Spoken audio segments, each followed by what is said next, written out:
रक्षाबंधन का त्यौहार। भाई बहन के प्यार का पर्व रक्षाबंधन सावन महीने की पूर्णिमा तिथि को मनाया जाता है। इस पर्व पर बहनें अपने भाइयों की कलाई पर रक्षा सूत्र बांधकर उनसे अपनी रक्षा का वचन लेती हैं। रक्षा का ये पवित्र त्यौहार क्यों मनाया जाता है, आओ जानते हैं इस त्यौहार को मनाए जाने से संबंधित पौराणिक कथा। द्रौपदी श्री कृष्ण की कथा। कथाओं के अनुसार शिशुपाल के युद्ध के समय भगवान श्री कृष्ण की तर्जनी उंगली कट जाने के कारण उनके हाथ से जब खून गिरने लगा तो द्रौपदी ने अपनी साड़ी का पल्लू फाड़कर उनके हाथ पर बांध दिया था।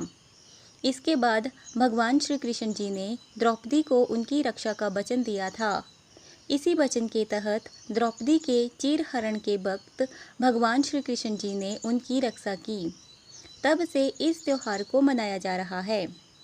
भगवान इंद्र से जुड़ी कथा।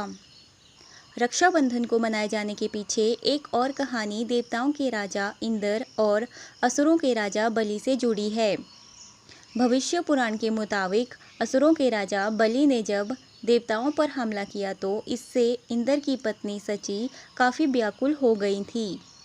इस युद्ध में देवताओं की जीत के लिए तब सची ने भगवान विष्णु से मदद मांगी तो उन्होंने सची को एक धागा दिया और कहा कि इसे अपने पति की कलाई पर बांधे जिससे उनकी जीत होगी। सची ने ऐसा ही किया तो उस युद्ध में इंद्र की जीत हुई थी। यही वजह है कि पुराने समय में युद्ध में जाने से पहले बहनें और पत्नियां अपने भाइयों और पति को रक्षा सूत्र बांधती हैं। लक्ष्मी राजा बलि की कथा। कथा भगवान विष्णु के वामन अवतार से जुड़ी है। भगवान विष्णु ने वामन अवतार लेकर असुरों के राजा बलि से 3 पग भूमि का दान मांगा। दानवीर बलि इसके लिए सहज राजी हो गया। वामन ने पहले ही पग में धरती नाप ली तो बलि समझ गया कि ये वामन स्वयं भगवान विष्णु ही हैं।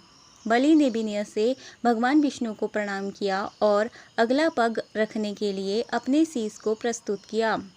विष्णु भगवान बलि पर प्रसन्न हुए और वरदान मांगने को कहा। असुर राजा बलि ने वरदान में उनसे अपने द्वार पर ही खड़े रहने का वर मांग लिया।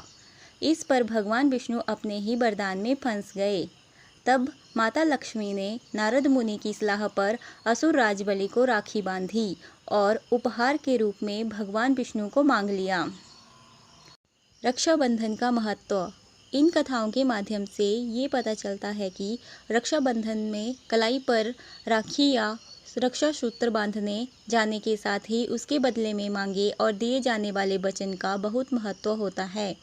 इसीलिए इस दिन हर बहन अपने भाई को राखी बांधती है और भाई उसकी हिफाजत का वचन देता है।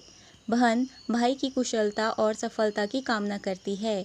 ये वचन और भावना ही रक्षाबंधन के त्यौहार का सबसे महत्वपूर्ण भाग हैं, क्योंकि प्रेम और विश्वास का यही बंधन भाई और बहन के रिश्ते के स्नेह की डोर अर्थात राखी होती है।